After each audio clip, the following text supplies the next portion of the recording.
Never underestimate the power of the DNA molecule.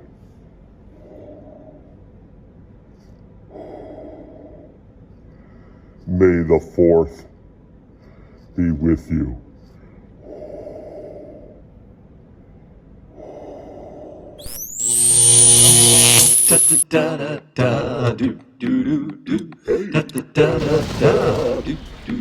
All right. Hey now. Mr. Kovacs class. It's Mr. Kovacs class. You might learn a ton. It's Mr. Kovacs class. He's interested too. It's Mr. Kovacs class. And he's super cool. It's Mr. Kovacs class. Okay, we've been learning that DNA is like a language, and it really is the universal language. It's not really a spoken language, but it's universal in that all living things can read it. At least their ribosomes can. Okay? And we talked a couple days about how do you say like hello in different languages. I wonder how they say hello in Wookiee. Well, that's what I thought. Anyway, we talked about the Nobel Prize. So remember, Watson and Crick discovered the DNA structure, but really the language was unveiled by work by a lot of other people, including this man named Marshall Nirenberg, who also won the Nobel Prize, and he came up with basically understanding how RNA can code for proteins. Failure to learn the power of DNA will lead to the dark side, it will. And you've learned the code, hopefully. You've learned that there's 4 letters in the language. So right there, easier than English. DNA can ribosomes read. Learn that words can only be 3 letters long. Every word is only 3 letters long. Which again, easier than English, because English you can have lots of combinations. And you don't even have to have like a vowel consonant. It's any combination of 3 letters. And then a sentence is a combination of words, just like in English. But here in DNA, there's no punctuation, there's no verb, there's no subject, direct, object, there's no past participle, there's no, pronouns, there's none of that stuff. So in a lot of ways, it's a simple language, which kind of makes sense. Instructions for a protein a gene is. All right, and we've studied the language of life. All living things can read DNA. Right? Their ribosomes can. DNA can ribosomes read. In your cells, you have all of the DNA to be a person. So to be a person, you need to make about 30,000 proteins. However, what's really cool, as I think we mentioned yesterday, is you don't have to make those proteins in every cell. For example, you wouldn't want to make amylase, in your nose cells. You make them in your salivary cells.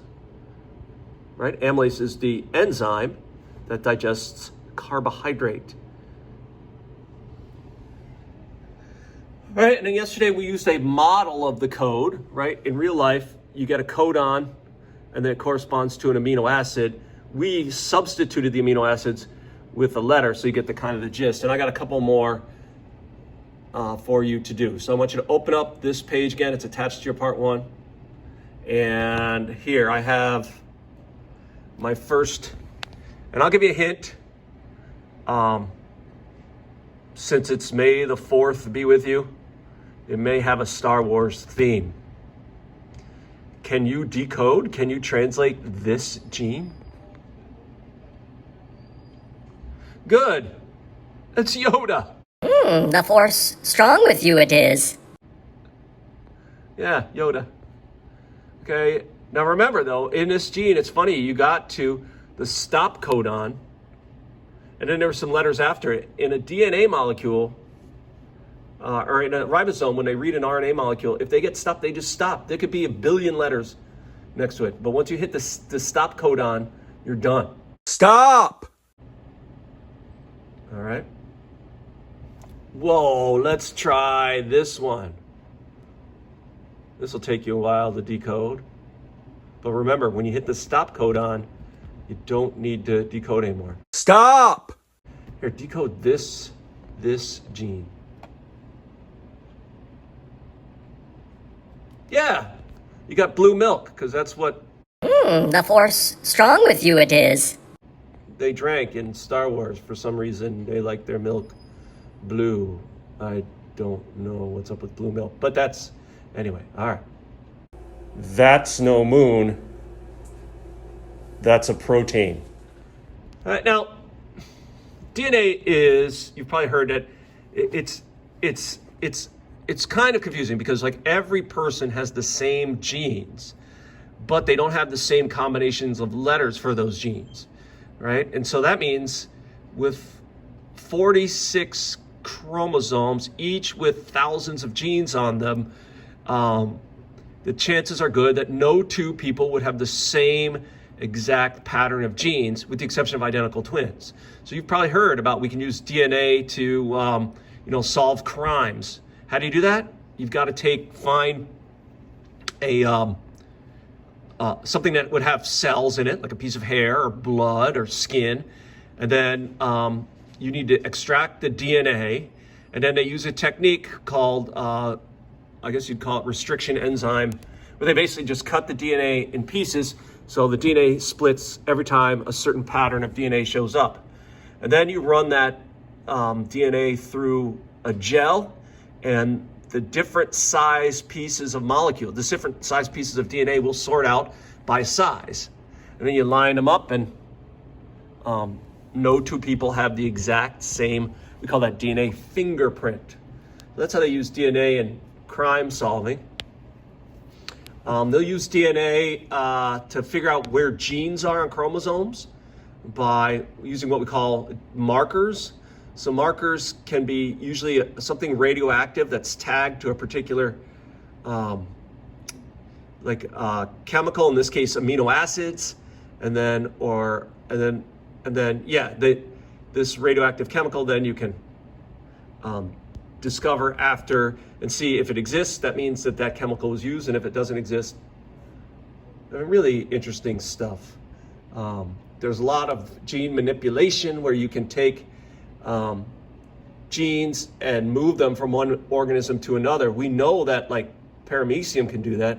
In fact, we often use bacteria, because bacteria have one chromosome, and if we can cut that chromosome and then stick our own piece of DNA in there, that bacteria will read that DNA and make whatever it is, because they read the same language. See, that's cool. Right? And so, there's a lot of potential with DNA. Think about it. This is how you can cure diseases, by having bacteria make proteins, I'll give you one great example. Insulin. Insulin is a protein made in the pancreas of most people. Pancreas cells in most people. Insulin's job is to float around in the blood and then help shuttle glucose, the sugar, into cells. It's almost like it opens the door for glucose to get into muscle cells so that the cells can use something for energy. Remember, glucose, smash. Well, if you don't make insulin, or if your insulin doesn't work, you cannot get glucose into your cells. You have a disease, a condition, which we call diabetes. The only cure for that is to get insulin. Now, you need people insulin. Most people make insulin, but they just make enough for themselves. Like I make insulin, I'm not diabetic, but I don't make extra to give to somebody with diabetes. So how do you solve the problem? You convince bacteria to make human insulin. You take a piece of the DNA to make insulin, you put it into a bacteria, and then you just let the bacteria live their lives, and they will produce human insulin. They do not need human insulin, so they'll just pump it out of their bodies. You can collect it and then put it in a bottle and save somebody's life. And in the United States, you could probably charge a lot of money for that in the pharmaceutical industry. All right. Anyway, we're going to talk a lot more about some of the wacky things you can do when you start flipping genes around on purpose. May the 4th be with you.